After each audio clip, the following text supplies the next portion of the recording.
भारत की रहने वाली एक लड़की ने नर्सिंग की पढ़ाई पूरी की थी। पढ़ाई पूरी करने के बाद उसने एक सपना देखा कि वो विदेश में जाकर नौकरी करेगी और उसका सपना पूरा भी हो जाता है। विदेश जाती है। विदेश में रहते हुए उससे एक गलती हो जाती है। गलती ऐसी होती है कि वहाँ की अदालत ने उस लड़की को सजाए मौत का हुक्म सुना दिया। अब सजाए मौत का हुक्म तो सुना दिया जाता है। वो उच्च अदालत यानी कि सुप्रीम कोर्ट में अपील करती है। अपील ये करती है कि उसकी कोई गलती नहीं है, उसकी कुछ मजबूरी थी। आखिरकार सुप्रीम कोर्ट उसकी याचिका को खारिज कर देता है। उसके बाद उस लड़की के पास महज एक ही रास्ता बचता है, राष्ट्रपति के दर पर जाकर अपील करना। राष्ट्रपति के दर पर जाकर अपील भी की जाती है, लेकिन राष्ट्रपति को भी उस लड़की पर बिल्कुल भी दया नहीं आती। आखिरकार राष्ट्रपति भी उसकी फांसी की सजा को बरकरार रखते हैं। बगैर मीडिया रिपोर्ट के माने तो उसे 1 महीने के अंदर अंदर फांसी की सजा दे दी जाएगी,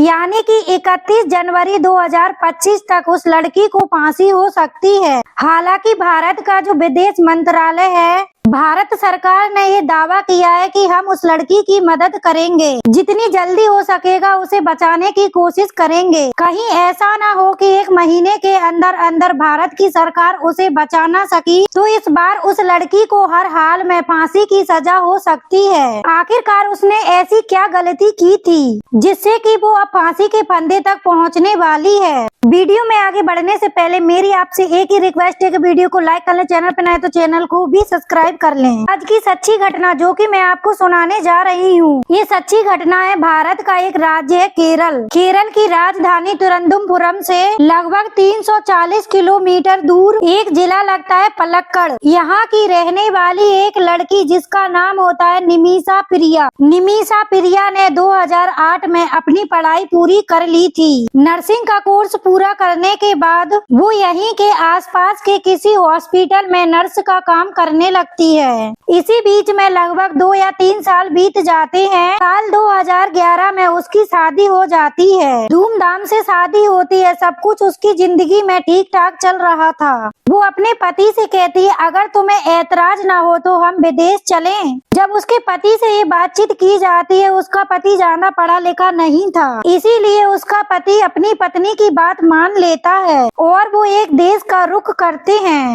यानी कि वो यमन का रुख करते हैं। यमन की राजधानी जो होती है सना, वहाँ पर जाकर रहते हैं। पति और पत्नी दोनों ही वहाँ जाते हैं। पति जो है कोई गाड़ी वाड़ी चलाना जो अपना काम करता था। जो लड़की होती है जिसका नाम निमिषा प्रिया होता है, वो हॉस्पिटल में जाकर नर्स का काम करने लगती है और इन दोनों की जिंदगी बहुत अच्छे से गुजर रही थी। सब कुछ ठीक चल रहा था। 1 साल बीत जाता है। फिर इनको एक बेटी पैदा हो जाती है। बेटी पैदा होने के बाद अब इन दोनों में से एक को काम करना, एक को बेटी की जिम्मेदारी संभालनी है। इसीलिए पति ने घर की जिम्मेदारियां संभालना शुरू कर दी थी। जो पत्नी होती है निमिषा प्रिया, वो हॉस्पिटल में अपनी नौकरी करने लगती है। जैसे जैसे वक्त आगे बढ़ने लगता है, वैसे वैसे इस घर में आर्थिक संकट के जो दौर शुरू हो जाता है।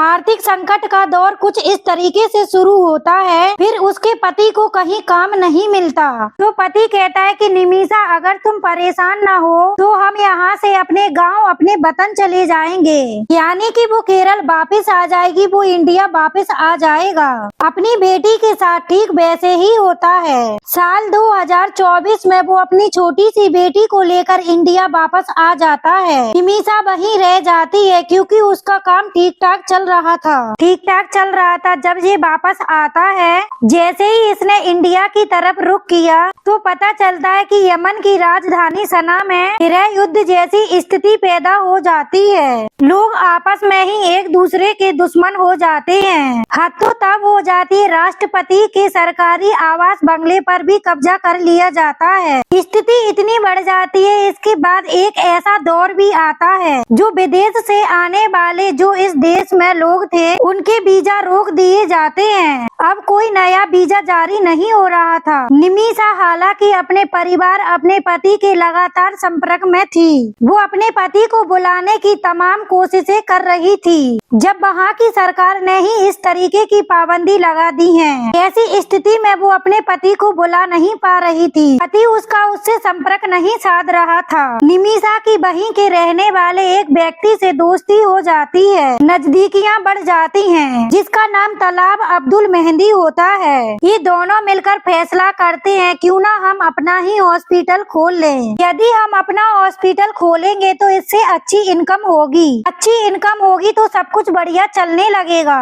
तलाल कहता है कि ये तो बहुत अच्छा है। तलाल इसके लिए पैसों का इंतजाम कर देता है और अप्रैल 2015 में वहाँ पर एक अच्छी लेवल का क्लिनिक खोला जाता है, हॉस्पिटल खोला जाता है। वहाँ पर वो हॉस्पिटल में काम करना शुरू कर देते हैं। काम शुरू हो जाता है तो हॉस्पिटल भी ठीक ठाक चलने लगता है। यहाँ से मिलकर ये दोनों काम कर रहे थे। एक नियम ये भी था, वहाँ पर चाहे कोई व्यावसायिक फोरम हो या क्लिनिक हो, स्थानीय निवासी होगा, स्थानीय निवासी वो काम कर सकता है। किसी विदेशी को यह काम करने की अनुमति नहीं मिल सकती।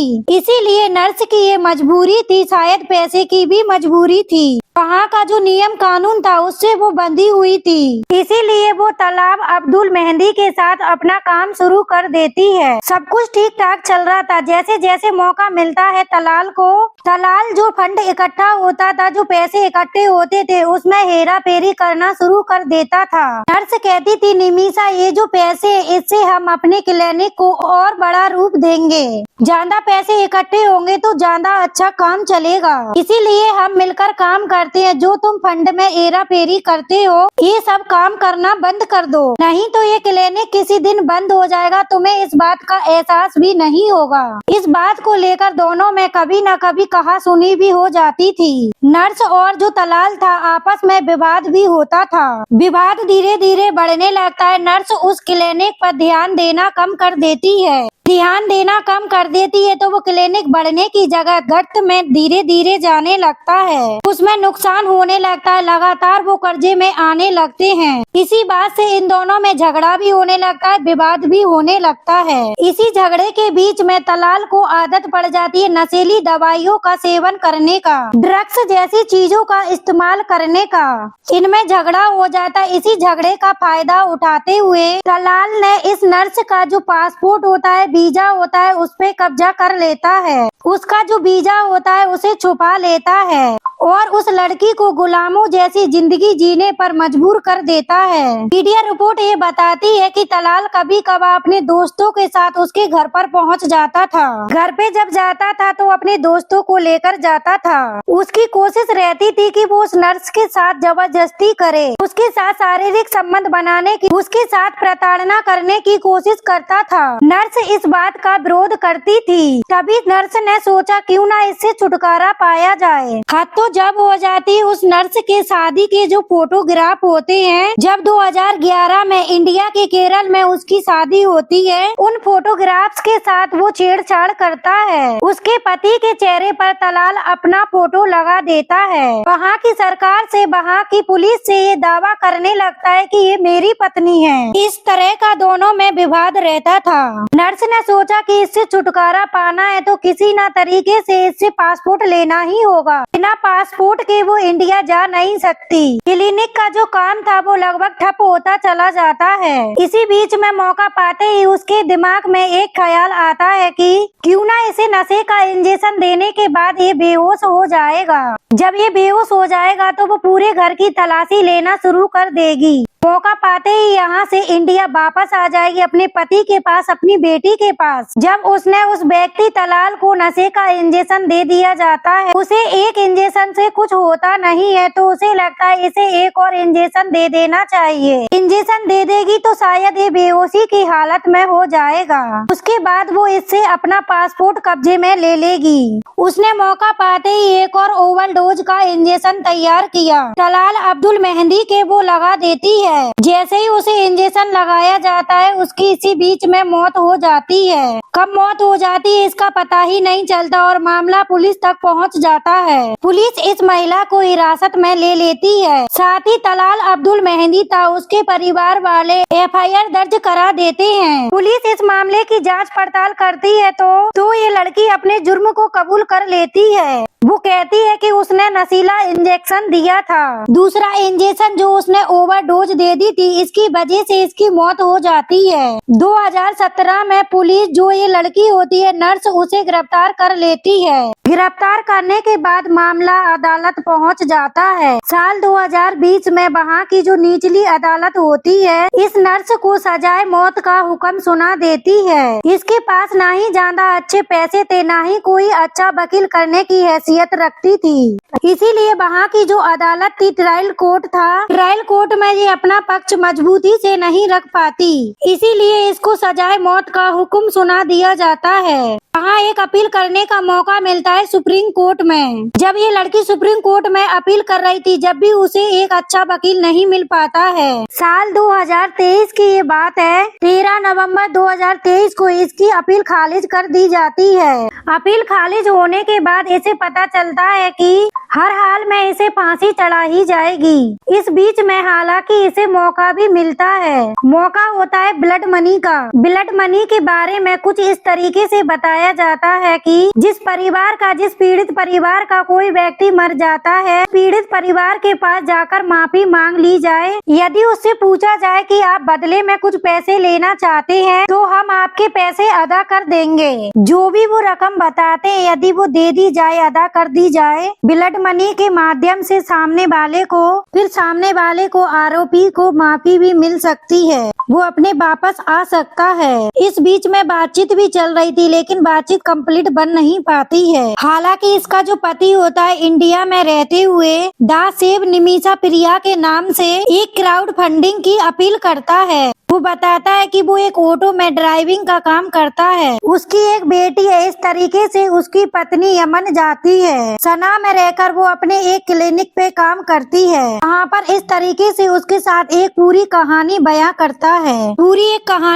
करता है और ये मामला बहुत ज्यादा वायरल भी होता है। क्राउड फंडिंग भी इकट्ठा होती है लेकिन उसमें पारदर्शिता न होने की वजह से वो मामला भी कहीं न कहीं अधर्म में अटक जाता है। ये बताया जाता है कि 1,60,00,000 रुपए में बात तय भी हो जाती है लेकिन इतने पैसों का सही वक्त पर इंतजाम न होने की वजह से साथी तलाब अब्दुल के जो परिवार के लोग थे उनने मना भी कर दिया था। ये मामला फिर अधर्म में लटक जाता है। ऐसी स्थिति में मामला राष्ट्रपति के यहाँ चला जाता है। राष्ट्रपति के यहाँ अपील की जा सके इस लड़की की जिंदगी को बचाया जा सके। लेकिन वहाँ के जो राष्ट्रपति होते हैं राशिद अल अलीमी, बताया जाता है कि दिसंबर 2024 में इस लड़की की जो अपील होती है उसको खारिज कर देते हैं। इस बात की सूचना 30 दिसंबर 2024 को भारत का मंत्रालय इसकी पुष्टि कर देता है। वहाँ के राष्ट्रपति यानी कि यमन के राष्ट्रपति राशिद अल अलीमी ने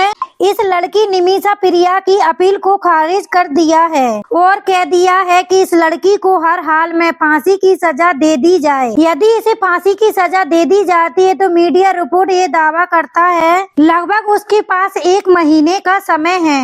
यदि 1 महीने में कुछ नहीं होता है 31 जनवरी 2025 तक फांसी के फंदे पर चढ़ा दिया जाएगा। ये लड़की साल 2017 से लेकर अभी तक सलाखों के पीछे जेल में है। इस लड़की की जो माँ होती है अपनी बेटी को बचाने के लिए तमाम तरीके के प्रयास कर रही थी। बताया जाता है कि उनके प्रयास नाकाबिल साबित होते हैं। कहीं न कहीं इस लड़की की अब जिंदगी खतरे में है। हालांकि भारत का विदेश मंत्रालय और भारत सरकार निमिषा प्रिया को बचाने की तमाम कोशिश कर रहा है। उनका दावा है कि हम इस लड़की को बचाने के लिए हर संभव कोशिश करेंगे। ये बात सक्सेस हो पाती है, सफलता मिल पाती है या नहीं मिल पाती है ये तो भविष्य के गर्भ में ही छिपा है। लेकिन जिस तरह से निमिषा प्रिया की फांसी की सजा का मामला सोशल मीडिया पे लगातार वायरल हो जाता है निशा प्रिया का मामला सुर्खियों में बना हुआ है। आगे देखने वाली बात ये है कि इस लड़की को फांसी होती है या नहीं होती है,